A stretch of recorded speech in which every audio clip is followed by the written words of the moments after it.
Hani ini kah? Ada Coldplay mau datang. Kak, mau minta izin beli tiket. Kenapa gitu kita Pak? Selalu kayak begitu. Setiap mau beli apa-apa, bilang terus.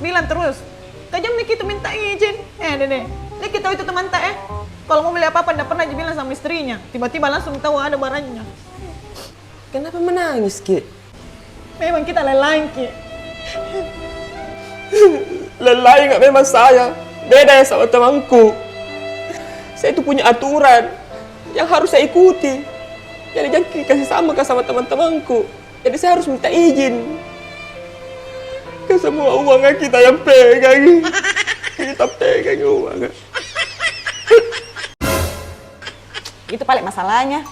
Ya siapa itu Coldplay? Dede, ini mau nonton sama aja.